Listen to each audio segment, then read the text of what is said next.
Hello friends, I welcome you all on my YouTube channel Rasayan Setu. So friends, in today's video, we are going to discuss previous year questions of classical and statistical thermodynamics which was asked in CSIR NET June 2018 exam. Okay, so let's start. Now see, this is your first question and it says the maximum change in entropy for a reversible adiabatic process is, and you have four options, that is maximum, minimum, zero or positive, and this question is asked for 2 marks.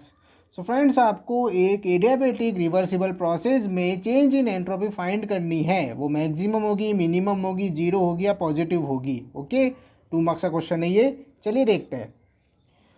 देखिए friends, अगर हम बात करते हैं एक adiabatic process की, so we know that in adiabatic process, in adiabatic process energy change Q is equals to 0. Okay, and you know very well that for by the definition of entropy, okay, by entropy definition, देखिए क्या होती है entropy की definition आपकी, delta S is equals to Q by T. ये entropy की definition है आपकी. एंड ऊपर आपने क्या रिलेशन निकाला है कि एडियाबेटिक प्रोसेस के लिए Q की वैल्यू जीरो होगी. So it means for adiabatic reversible process delta S is equals to zero upon T. Okay, अब ऊपर की वैल्यू न्यूमरेटर जीरो हो गई तो आपको पता है पूरी वैल्यू क्या हो जाएगी, जीरो हो जाएगी. सो इट मीन्स अगर आप एक रिवर्सिबल एडियाबेटिक प्रोसेस की बात करते हैं तो वहाँ पर जो चेंज इन एंट्रोपी है वो क्या होगा, आपका जीरो होता है, विच is your option number 3. Okay, समझ में आ गया फ्रेंड्स आपको. बहुत ही सिंपल क्वेश्चन था ये. चलिए नेक्स्ट क्वेश्चन देखते हैं. See it says translational partition function of a D2 molecule confined in a 100 centimeter cube vessel at 25 degrees centigrade is where H is equals to 6.626 into 10 to the power minus 34 joule into second and the Boltzmann constant value is 1.381 into 10 to the power minus 23 joule per Kelvin. So friends, आपको D2 molecule के लिए translational partition function find करना है अगर ये molecule एक 100 centimetre cube volume के vessel में 25 डिग्री सेंटीग्रेड टेम्परेचर कंडीशन में प्रेजेंट हो. 4 ऑप्शंस आपको गिवन है. Planck constant and Boltzmann constant की वैल्यूज़ आपको गिवन है. ओके, 4 मार्क्स का क्वेश्चन है ये. चलिए देखते हैं. देखिए, अगर हम बात करें ट्रांसलेशनल पार्टीशन फंक्शन की तो ये वैल्यू होती है v अपॉन लेमडा क्यू. यहाँ पे ये लेमडा क्या होती है, डी ब्रॉगली वेवलेंथ. एंड अगर आप इसकी वैल्यू फाइंड करें तो ये होती है आपकी h upon under root 2 into pi into M into Boltzmann constant into temperature. अब देखिए फ्रेंड्स, आपको ये लेमडा नहीं गिवन है लेकिन आपको v गिवन है, h गिवन है, m गिवन है, बोल्ट्जमान कॉन्स्टेंट गिवन है, t गिवन है. ओके, सारी वैल्यूज़ फाइंड है तो आप ट्रांसलेशनल पार्टीशन फंक्शन फाइंड कर सकते हैं. नाउ देखिए, अगर यहाँ पर इस क्वेश्चन में आगे बढ़ने से पहले हमको क्या है, यूनिट्स का ध्यान रखना है. देखिए यहाँ पे D2 मॉलिक्यूल की गिवन है आपको मास, कितना गिवन है, 4. ये आपका होता है एटॉमिक मास यूनिट में. Now you need to change this mass unit into kilogram unit. आपको पता है जब भी आपको एमयू को किलोग्राम में कन्वर्ट करना हो, आप इसको किससे मल्टीप्लाई कर देंगे, always 1.67 into 10 to the power minus 27 kilogram से. ओके फ्रेंड्स, तो ये चेंज हो गया आपका किलोग्राम में.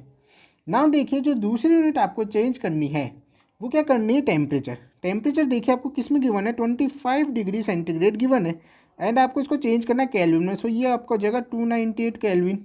नाउ देखिए, जो तीसरे आपको कन्वर्ट करनी है वो करना है वॉल्यूम. वॉल्यूम आपको गिवन है 100 सेंटीमीटर क्यूब.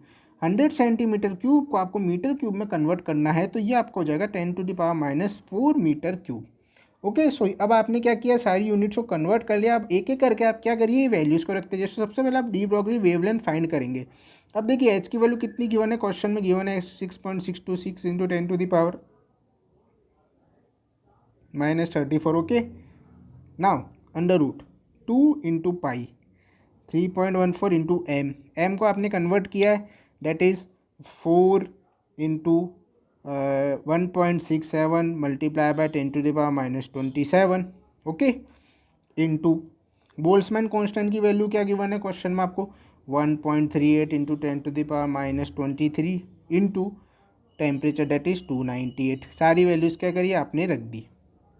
अब देखिए यहाँ पे आपको लगा कैलकुलेशन बहुत कॉम्प्लिकेटेड है, तो आप देखिए इसको एक एक करके सॉल्व करते जाइए। देखिए मैं आपको स्टेप बताता हूँ, सिंपल सिंपल। देखिए अंडर रूट फोर कितना होता है 2, so 2 multiply by 2 again under root 4 and under root 4 वापस आया तो वो कितना हो जाएगा 2। तो ये 2 एंड 4 मिलकर क्या बन जाएगा आपके अंडर रूट 2 ही रह जाएंगे। तो यहाँ से देखिए अगर आप इसको सॉल्व करते हैं और देखिए ये कितना हुआ आपका 10⁻⁻27 10⁻⁻23, ये कितना हो जाएगा आपका 10⁻⁻50। सो अंडर रूट 10⁻⁻50 कितना हो जाएगा 10⁻⁻25। सो यहाँ से आपके 4 और 2 का सॉल्यूशन 2 आ जाएगा, अंडर रूट 2 रह जाएगा।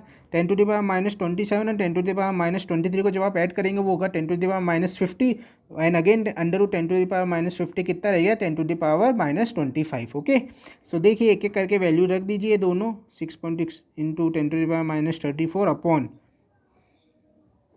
अंडर रूट, देखिए 2 आ गया into 3.14 into 1.67 into 1.38 into 10⁻⁻25। Okay, अभी भी वैल्यूज़ क्या है अंडर रूट में। एंड नाउ जब आप इनको सॉल्व करेंगे तो देखिए सॉल्व करने पे आपको मिलेगा 6.626 इंटू 10⁻⁻34 अपॉन ये मिलेगी आपको value 1.3 into 10⁻⁻23।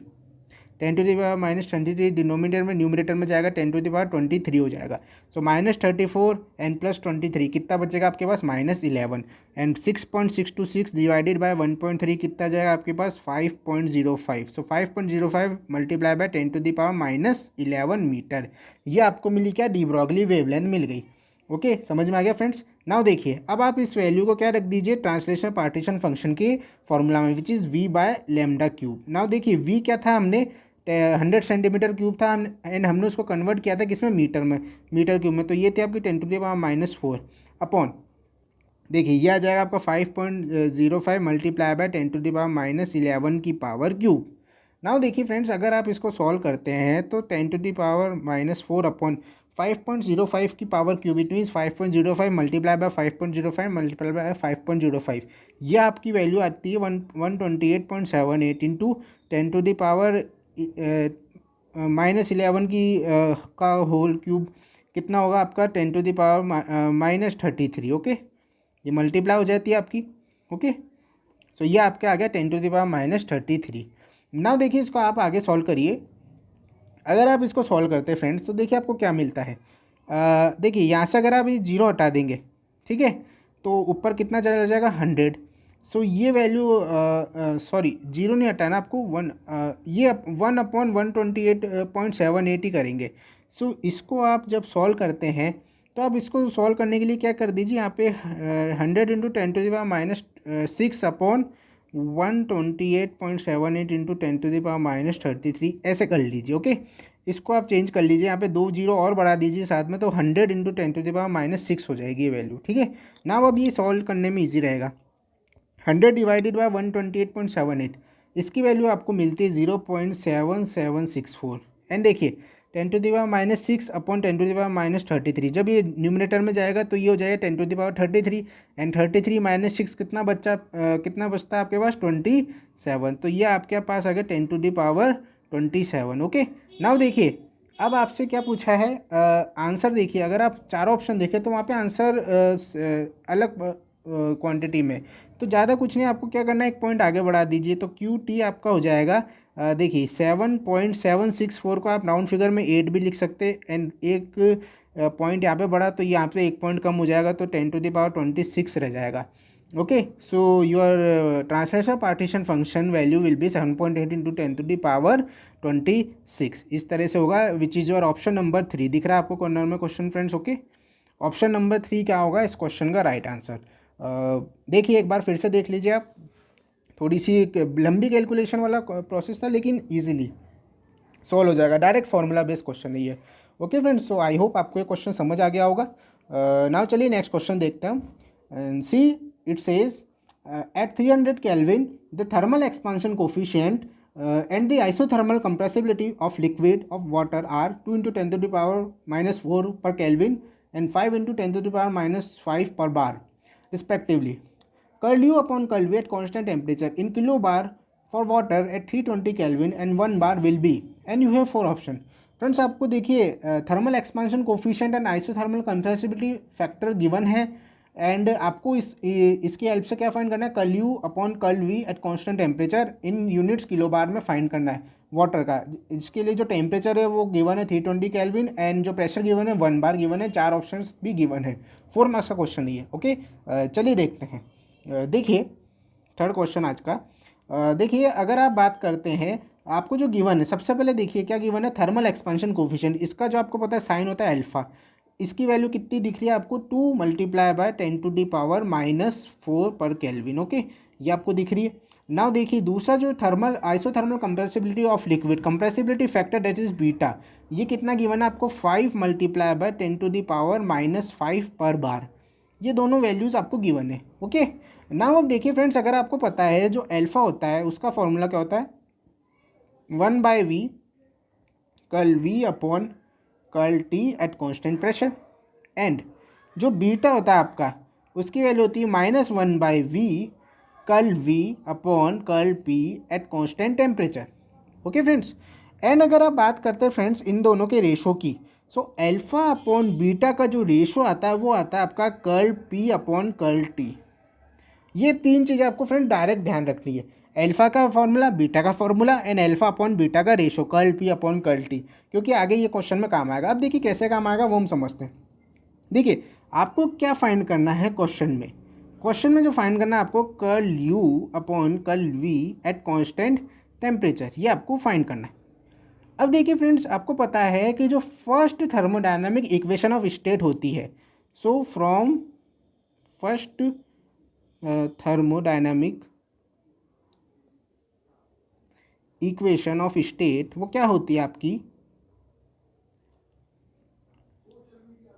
Curl you upon curl we at constant temperature will be equal to T into curl P upon curl T minus P.